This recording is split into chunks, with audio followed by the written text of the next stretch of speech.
दोस्तों, यह कहानी है एक ऐसी लड़की नीरू की जो हर क्लास में फेल हो जाती थी, जिसका कोई सपना नहीं था, जीवन में उसका कोई भी लक्ष्य नहीं था और जो खुद को दूसरों से बहुत कम समझती थी। गवार कहे जाने से आईएएस बनने तक का उसका सफर जानने के लिए वीडियो को एंड तक जरूर देखें और वीडियो को लाइक शेयर करें व चैनल को सब्सक्राइब करना ना भूलें। ये कहानी शुरू होती है चंबल की घाटी के इटावा से, जो डाकुओं से ग्रस्त था। वहाँ नीरू नाम की लड़की अपने परिवार के साथ रहती थी। इटावा में डाकुओं ने आतंक मचा रखा था। बच्चों की किडनैपिंग, चोरी चकारी वहाँ आम बात थी। इसी डर से नीरू के पेरेंट्स ने उसको स्कूल नहीं भेजा। 7 साल की उम्र तक वो कभी भी स्कूल नहीं जा पाई। फिर उसके पिता का तबादला रायबरेली में हो गया और वहाँ नीरू के पिता ने उसका दाखिला एक अच्छे स्कूल की फर्स्ट क्लास में करा दिया। नीरू अपनी क्लास में बाकी बच्चों से उम्र में बड़ी थी, लेकिन उसे ABCD भी नहीं आती थी। इसी वजह से नीरू को पहली क्लास में फेल करके KG क्लास में कर दिया गया। लेकिन नीरू तो KG क्लास में भी फेल हो गई और फिर तो उसे स्कूल से ही निकाल दिया गया, क्योंकि वो स्कूल उस समय रायबरेली में इकलौता स्कूल था। तो नीरू के पिता ने उसका दाखिला एक हिंदी मीडियम पाठशाला में करा दिया। उस पाठशाला में बच्चे फर्श पर बिछी चटाई पर बैठकर ही शिक्षा ग्रहण करते थे। वहाँ नीरू ने 6 साल पढ़ाई की और उन 6 सालों में भी वो पढ़ाई में अच्छी ना हो सकी और उन 6 सालों में उसे 100 बार बोला गया कि तुम्हें कुछ नहीं आता, तुम जिंदगी में कुछ नहीं कर पाओगी। बार बार ऐसा बोले जाने की वजह से नीरू का कॉन्फिडेंस बहुत कम हो गया और इसका नतीजा ये हुआ कि नीरू की जिंदगी में कोई लक्ष्य ही नहीं रहा। उसके बाद उसके पिताजी का तबादला लखनऊ हो गया और जब उन्होंने नीरू का दाखिला एक अच्छे स्कूल में कराना चाहा तो रिपोर्ट कार्ड में कम नंबर और एडमिशन टेस्ट में बहुत बुरा परफॉर्म करने की वजह से उसे 8 स्कूलों ने रिजेक्ट कर दिया।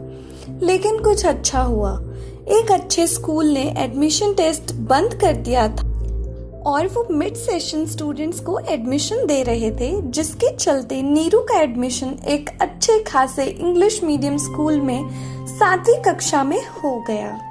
क्योंकि स्कूल इंग्लिश मीडियम था, वहाँ हिंदी बोलने पर भी फाइन लगा दिया जाता था, जिसकी वजह से नीरू को बहुत दिक्कत हुई, क्योंकि उस टाइम पर उसकी इंग्लिश बिल्कुल भी अच्छी नहीं थी।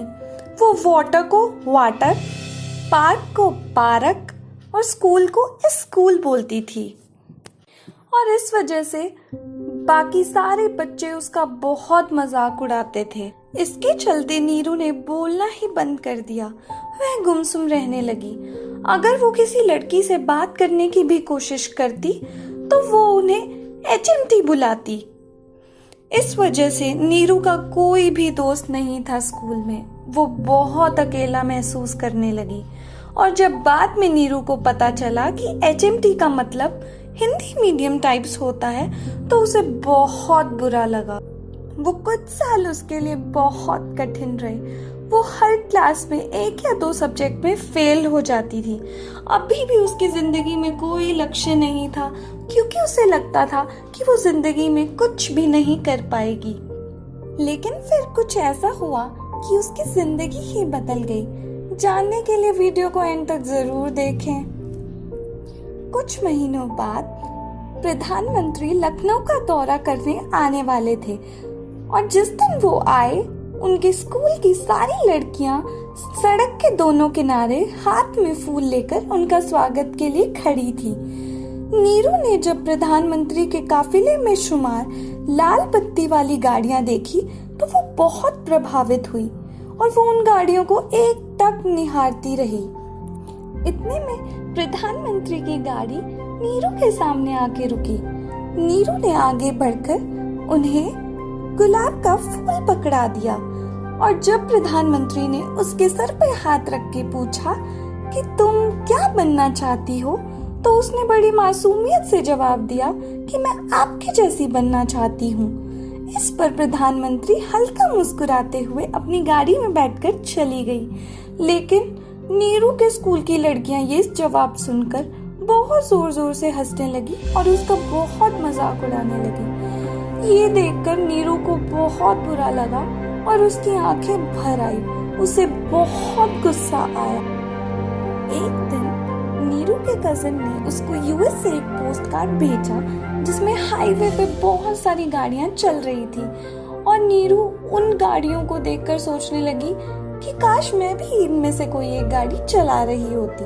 और वो अपने पापा के पास गई और वो बोली कि पापा, अगर लाल बत्ती वाली गाड़ी और पोस्ट कार्ड वाली गाड़ी में से मैं किसी एक तक भी पहुंच जाऊं तो मुझे चलेगा।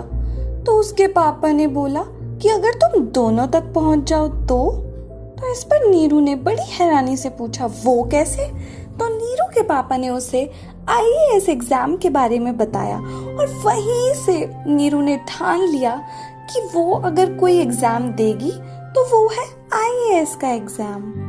उसके बाद नीरू ने बहुत पढ़ाई की, वो बहुत मेहनत करने लगी, उसके ग्रेड्स भी इम्प्रूव होने लगे। फिर नीरू कॉलेज में हो गई। वो करना तो बहुत कुछ चाहती थी लेकिन उसे समझ नहीं आ रहा था कि वो क्या करे। फिर एक दिन वो जब आर्ट एग्जीबिशन देखने गई थी तो उसने वहाँ एक बहुत ही फेमस फ्रेंच पेंटर को देखा कि वो अपनी पेंटिंग में बार बार एक लाइन ड्रॉ करते और फिर उसे रब कर देते, बार बार एक लाइन ड्रॉ करते और फिर उसे रब कर देते। और इस पर नीरू ने उनसे पूछा कि आप लाइन बनाते हैं और फिर उसे रब क्यों कर देते हैं? तो इस पर फ्रेंच पेंटर ने उसे बोला कि मैं हर बार जब भी कोई लाइन बनाता हूँ तो मैं अपने आप से पूछता हूँ क्या ये मेरा बेस्ट था, और अगर जवाब आता है नहीं तो मैं उसे रब करके फिर से बना देता हूँ जब तक कि जवाब नहीं आ जाता कि हाँ ये मेरा बेस्ट था। और यही एक बात नीरू के मन में घर कर गई। अब वो जब भी मेहनत करती वो अपने आप से पूछती कि क्या ये उसका बेस्ट था। और फिर 8 महीने की मेहनत के बाद जब उसने अपने आप से पूछा क्या ये मेरा बेस्ट था तो उसे जवाब मिला हाँ। उस दिन नीरू समझ गई थी कि उसे आईएएस का एग्जाम क्लियर करने से कोई भी नहीं रोक सकता। और हुआ भी ऐसा। नीरू ने आईएएस का एग्जाम क्लियर कर ये साबित कर दिया कि अगर कोई मनुष्य कुछ ठान ले और अपनी पूरी मेहनत उसमें लगा दे तो उसे सफलता एक दिन जरूर मिलती है। असल जिंदगी में नीरू कोई और नहीं बल्कि आईएएस अनुपमा चंद्रा है। तो आपको कैसी लगी वीडियो कमेंट करके ज़रूर बताएं और वीडियो को लाइक शेयर करें। मेरे चैनल को सब्सक्राइब करना ना भूलें।